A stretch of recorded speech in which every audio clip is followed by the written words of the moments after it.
Hello, everyone, and welcome to the Animal Communicator Adventures. I'm Nicole. I'm an animal communicator from Australia. And I'm Courtney. I'm an animal communicator from the United States. And we are so happy that you all have taken the time out to join us today.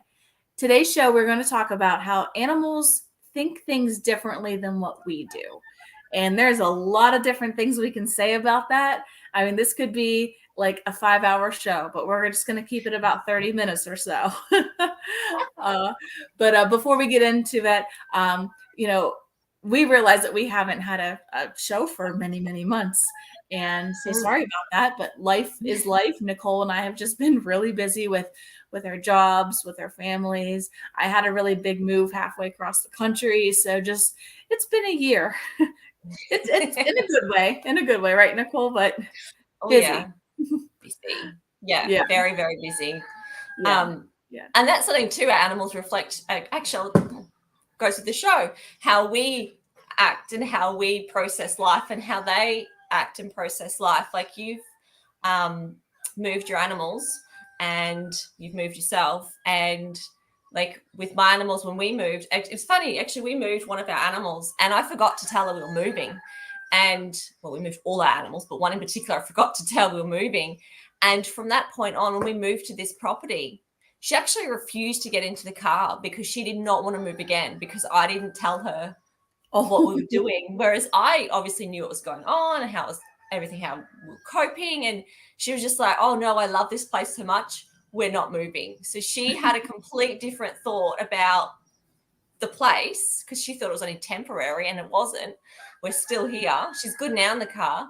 But yeah, so animals can just get the wrong end of the stick. They can, but in life in general, they see things so different to us. And I personally feel, and I feel like you do too, that animals are here to teach us things and show us how to bring balance into our life. Because it's one thing I need most of the time in my life is balance. About you, you seem fairly balanced, maybe because you have horses. They balance. But I was just like reading through our notes because I'm like, what were we talking about again today? But I'll let you kick it off because you had some really good examples. Like I'll let you tell them. But I remember about death and whatnot. But I'll let you give your examples. Yeah. So I'll just give my first one so far. It is about how animals look at death very differently than us humans do. I'd probably say it's a safe assumption that most people have some kind of fear or anxiety about when it's their time. It's how's it going to happen? When's it going to happen? What's going to happen to me after? Right? Those are all very valid questions that, and a lot of those things we can't, nobody knows when and how and all that. But it does give a lot of stress to us in general. Animals, they're pretty okay with their passing. I mean, sure, it depends on how it happened. There are different ways. Some of the ways can be traumatic. Some of it could be an accident. I mean, we don't need to go into details. You guys know what I'm talking about. But, of all the animals that I've spoken with, they just seem very at peace with it because they seem to know what's on the other side. They seem to know that there is heaven, that this is just, part of their life, but it's not their entire life, right? And they're going to go on to the next step, which would be up in heaven. You know how everyone says, well, not everyone says, but how a lot of people say that animals can detect, like whenever our loved ones come back to visit us, whether they're humans or passed over animals, our living animals are very sensitive to that. And I believe, I don't know if Nicole, you would agree with this, but I believe that because our living animals have an idea of what is to come is because they detect this spirit energy, and it's they know these, could be their mother. I mean, you know what I mean? Like it's exactly. Yeah. And so they're like, okay, maybe I don't know all the details, but I know I'm going there too. So it's okay. Yeah. My mic was muted. Sorry. My roosters decided that it was a great time to start singing. So I tried to mute myself while you were see, there you go. But no, I absolutely agree with that. And it's even like when people don't seem to sense it until the very end of their life, you know, like just before they die, they start seeing their pets that pass, their humans that have passed. But I agree. Animals seem to are more aware of the spirit realm than we are, and we ever are. And actually going off the back of that example of how animals see things differently, sometimes when animals face major medical conditions, so I'll use my dog as an example, and I'm not sure some of the viewers may have remembered like this from a few shows ago, but Asher, one of my dogs that's now I had to put to sleep last year, he had bone cancer, and one of the treatments, even just for the purely pain, to give him pain relief, was to remove his back leg. Sounds a bit brutal, but we were like, well, what do we do? And do we put him down? And he was ready. He was ready to fight. Like, obviously, we checked in on him. When he woke up from the operation of losing his leg, instead of having any like negative emotions or feelings, because obviously we did prep him beforehand, he just got up and went, okay, and started walking on 3 legs. Like, just had they accept and they trust us that we're doing what's best for them.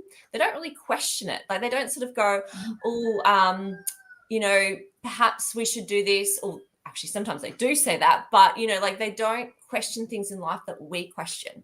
They just trust us, and they love us so much that in that love, they trust that we are making the right decision for them. And in turn, that's pretty much what we should be doing in our life. Like, when we trust and love our friends and family, they would be making the right decision for us, like we would for our children and for our animals. So animals see things and accept things. That's what I find too, because this topic was a topic that one of my clients actually popped on one of our YouTube shows before.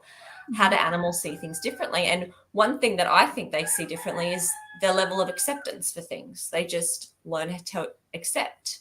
And going off the back of that, I think one of your examples was how they live in our world and just cope. So I'll let you elaborate on that. Okay. Yeah.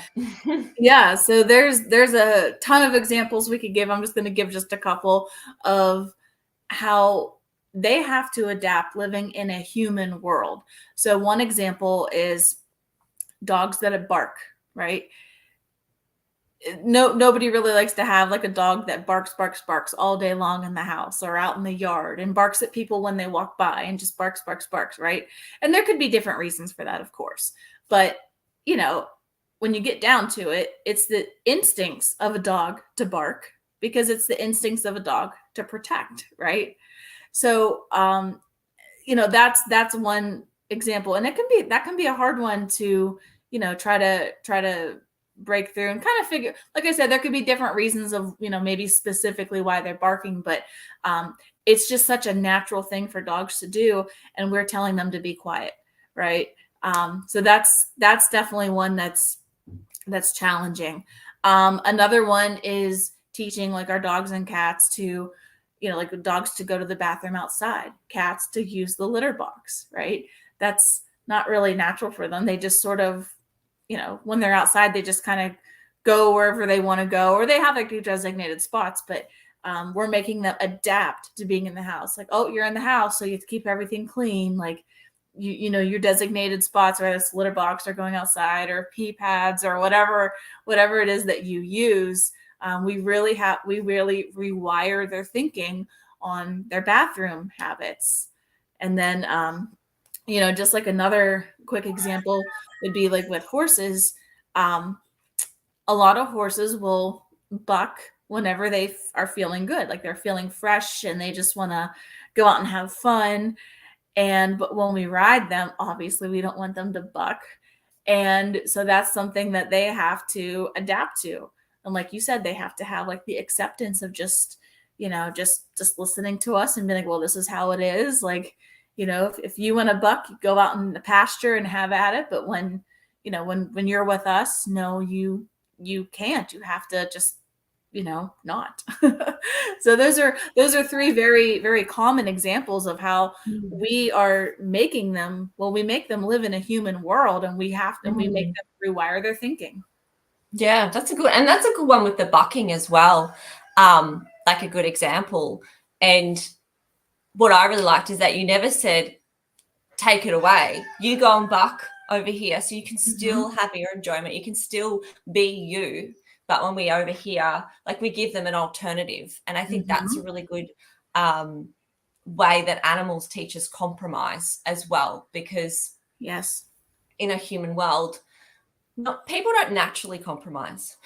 Yeah. People don't, like, it's kind of the way, like, a lot of humans, and I'm not saying all of them, but a lot of humans, because they live in their own world, in their own bubble, it's their world, and they don't see it from other people's or animals' point of view. But animals make us stop and look at it from their point of view. And I think a good another, like, going off what you were saying, how they're living in our world, I just think too, imagine if you were just picked up from one place, put in another place, even though it's a good place, not saying there's anything bad, and then you were given a whole new diet, and it's not the food you're used to. You weren't told why, and you were just made to accept it. Like, that's a lot. And, like, could you imagine if someone did that to you? I would be so shitty. But after a while, they accept it, and they're like, okay, this is my new normal. So they actually adapt to change a hell of a lot better than us humans. Oh, yeah. So I feel like animals are just so, accepting, adapt to change. And another example that just came to mind of this, I feel like we're just, like, downloading all this stuff to everyone. Like, right, it's been 11 minutes, this, and this. But I guess that's just how we think. But another example, oh my God, it's just left my mind. What was it? About the food? Oh my God, it just mind blank, because do you have another example? I'll think of it while you're thinking. That's okay. Well, I was going to say, I love how you brought up the point of, like, how I said with the horse bucking, you can still buck, but do it on your own time. Do it when you're in the pasture.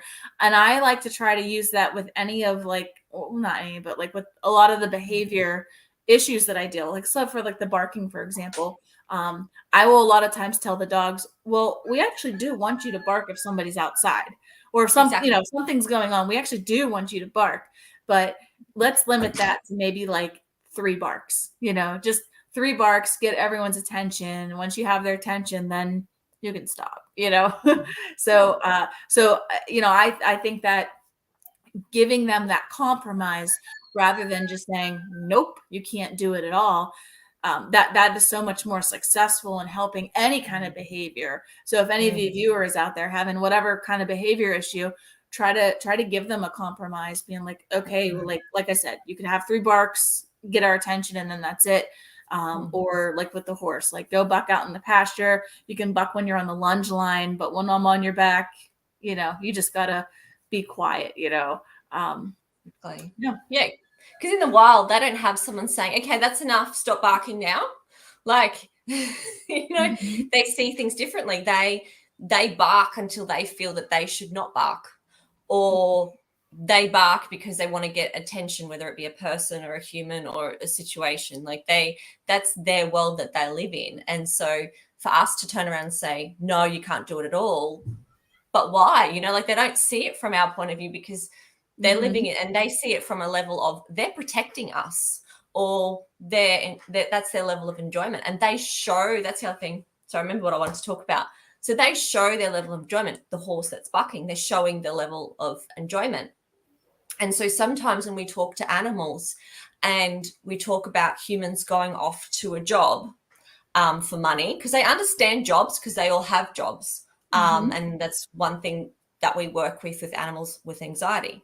But one thing they don't understand is most of the time their humans are going off to a job that they don't particularly like. Then they come home and they're all shitty, or they're just annoyed, or they're just, it's just Groundhog Day. And so they're humans not enjoying life.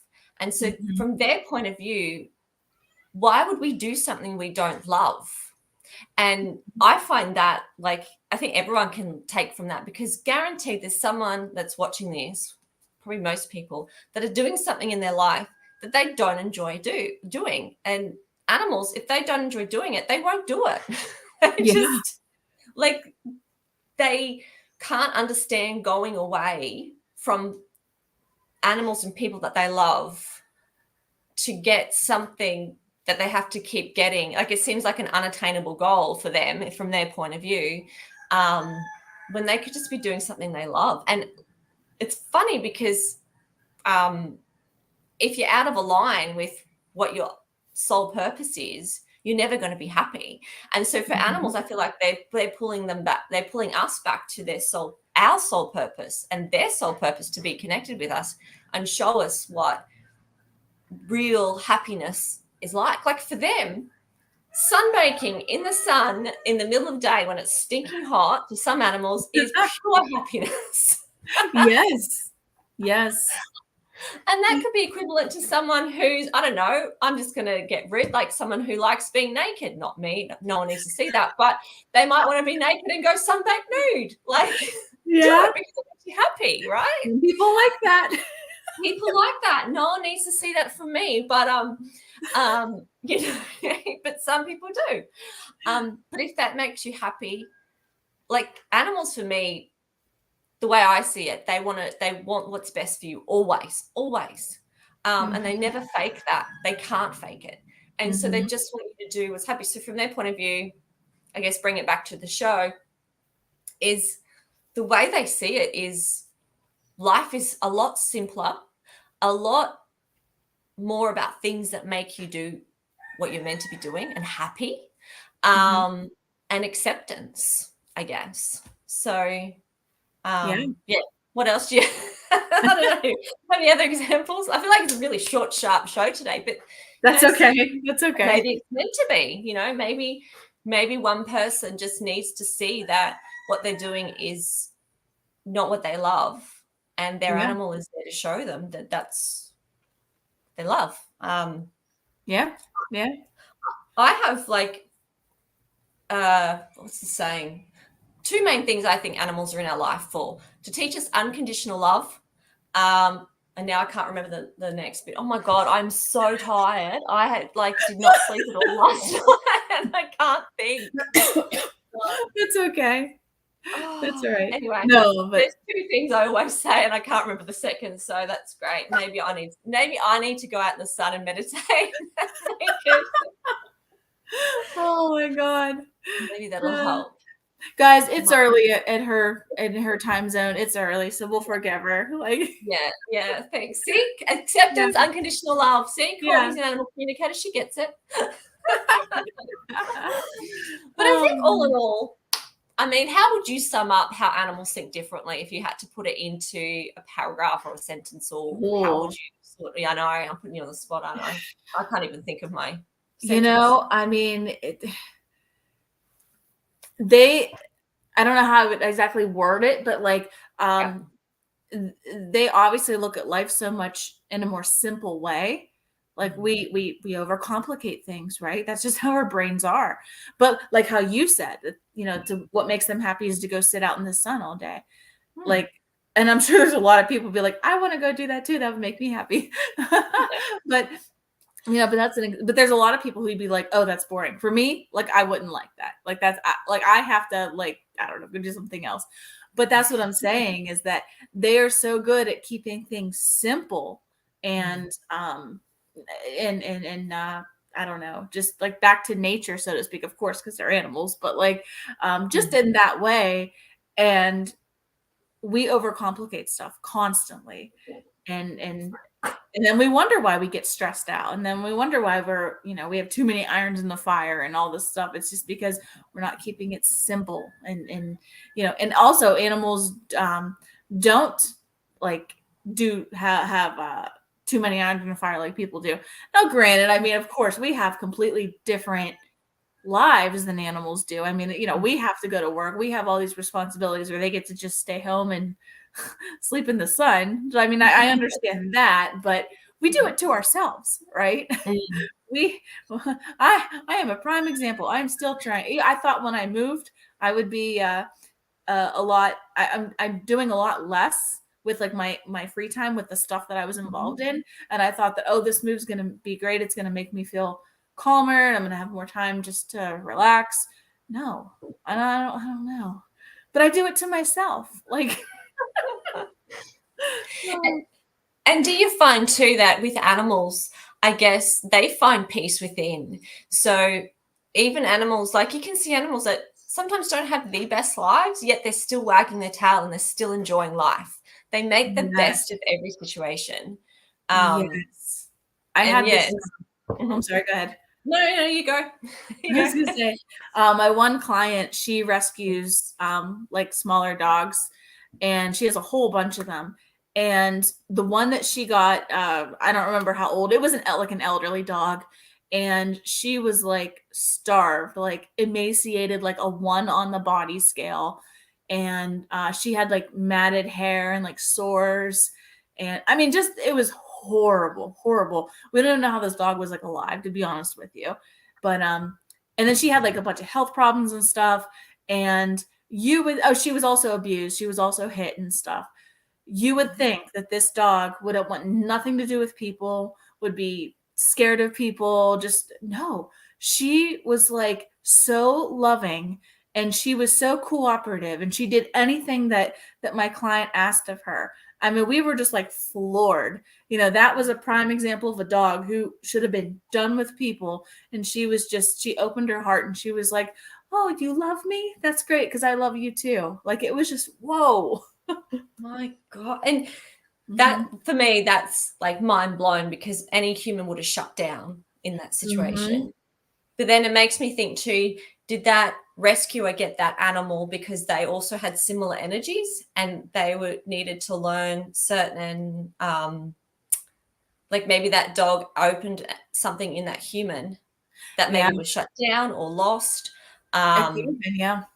Yeah, and because it's crazy to me how our energies match with certain animals. Like you are a horse person. I know nothing about horses, even though I farm animals. I don't have horses. So for you, like you go, it's important to go outdoors. It's to be with your horse. It's like part of being balanced is being with your horses. Mm-hmm. Whereas to me, I'm okay with being inside, with my dogs, So Yeah. our energies match, and we get the animals we need, and that the lessons we need Mm-hmm. in life. And so what they're reflecting to us is, and how they see life is how we need to see life. That's how I would sum it up, I guess. I think. Yeah. Yeah, that's good. Yeah, That's good. Yeah. it's still early. But I have another example, and I think, and I don't mean no disrespect to some people, because I know some people really, really love dressing their animals up in clothes. Some animals like it, some of them don't mind it, but there's a lot of animals who do not like having to wear clothes. Okay. Dogs, I know dogs are probably like the most common. I've seen people do it to cats. Cats absolutely detest it, right? My own horse actually hates it if I put a blanket on her. And I don't put a blanket on her to make her look cute. I mean, obviously if it's cold, but she don't even want that on her, right? So I'm just putting it out there. Like I said, some of them don't mind it. Some of them like to play dress up. But if you get a feeling, or if you see a facial expression where they're not enjoying it, I think that's your sign. And like I even had we were one of the groups that I was with in Pennsylvania. It was a sheriff's posse group with the horses, and we did parades. And oh my God, it was hysterical. I should have had this picture ready. I should ask her for permission, but I don't have it. We did this parade, and of course, like we would decorate them like with like our patriotic colors and stuff. It was I think it was Memorial Day, but anyway, the look on this one horse's face, because she put ribbons in his hair for the parade. That's all it was. He looked really cute. He was so mad. He was so embarrassed because she put like cute little ribbons in his hair. I mean, this picture was priceless. Like, We need to see this. yeah, I'll have to send it to you later. But oh my god, it was funny. But yeah, but the moral of the story is like, yeah, a lot of animals do not like getting dressed up, and just try to be aware of how they're feeling. Yeah, they see it a bit differently. They don't think that they're cute. They think it's just too much and it feels weird on them. And again, there are those that absolutely love it. Like I had a client and her dog actually loved dressing up, but again, it's not as common as like if I put a blanket, not a blanket, what are they called? Oh, kind of like similar to your horse, like a jumper in the wintertime, and my dogs, they hate it. They don't like things on it. And so they see things a little bit differently. We think they need it, but they don't think they do need it.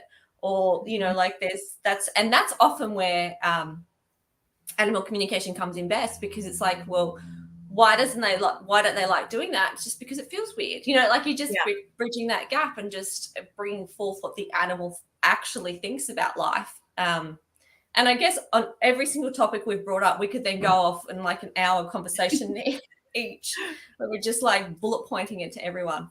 Yep. But I love that. Yeah, it's just like animals are here to teach us lessons, but they also see life differently, and that's because they're the lessons that we need in our lives. That's what I feel. And yeah, I think that's all I had to say on it, really. I like just throwing it out there. Like it's a lot to unpack. I get it, everyone who's watching. It's a lot. And do leave your comments and let us know, because and also too, if you have a topic that you want us to talk about, let us know, because I guess we don't really know what other people want to know about, do we? We just sort of like go on our little path. I was thinking about maybe for next show, and so I want you guys to comment and like let us know if you think this is a good idea. I was thinking about if somebody wanted to become an animal communicator, like what is it like?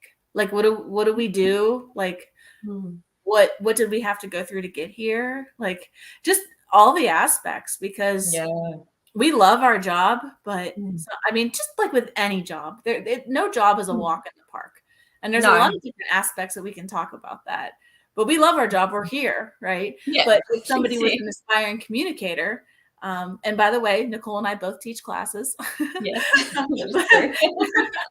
But I think that would be kind of an interesting topic. So comment below and let me know if that's something that you guys would like to hear about. And we'd love to talk about it. Yeah, because it's not as easy as, bam, like sometimes it is, but it's kind of like we're dealing with our human emotions as well. You have to push that out of the way. And there's so much we could talk about, and self-doubt, and being open to a lot of people's judgment. That's what I found the hardest, actually, was like people judging me. And then again, animals don't care. They're like, whatever. You don't like the look of my tail, look somewhere else. So there's something that they can teach us. So it all comes back to the animal. So yeah, I love that. But yeah, no, that's a good idea. Comment. But I think we've probably reached nearly the half an hour mark, which for me, I start losing interest of anything after half an hour. Just how my brain works. So I guess we'll finish it here. But yeah, leave your now my animals are singing again. Leave your comments. I'll actually add our details. So Courtney, do you want to plug your website where people can find you? And I'll mute my animals, and so people can see where you like how to contact you. Yeah. Do you want me just to send it to you? Just say, well, I'll pop it in because I know your details. I've stalked you a lot. But do you want to like tell the viewers where they can contact you and the best way to contact you? So the best way is if you just go to my website, which is CourtneyMoffatt.com, or if you even just Google search Courtney Moffatt Animal Communicator. Either way will get you to me. And I do have like my contact page where I have my email address and my crazy phone number. It's US, but the area code is 724. It's 333-5555. I have the coolest phone number, you guys. So that is cool. Yeah. And I got it by accident. Not by accident. They just gave it to me. And I was like, really? But everything happens for a reason. So I thought that was pretty cool. Angel numbers, I love that. Yeah. But no, just go to my website, CourtneyMoffatt.com, and you'll see my contact information there. Yeah. And Courtney deals with living and past animals, and same as me, like it doesn't matter where you are in the world. We deal with animals all over the world because the realm we deal in, you don't need to be in the same room as the animal. Nope. And my contact details, my website, what is it? connecttoanimals.com, or on Facebook, if you just look up Nicole Elizabeth Animal Communicator, I should come up. I've now started TikTok. Oh my God, guys, what on earth is this world of TikTok? Like, I know I'm really late to the party, but and I've only got like 300 likes or something, and you need 1,000 to go live. Oh, geez. It's a crazy world. How many fake accounts? Anyway, I won't go on that. Anyway, so connect to Courtney. It's madness. So there's Courtney's details. I'll pop them down. I'll update the description later on today, probably tonight, to be honest, with our contact details. But often too, if one of us are busy, we will recommend the other because and sometimes that's the way it's meant to go as well, you know. So yes, thanks everyone that's watching. Comment and contact us and ask our questions, and we will see you next time. See you. Bye guys. Bye.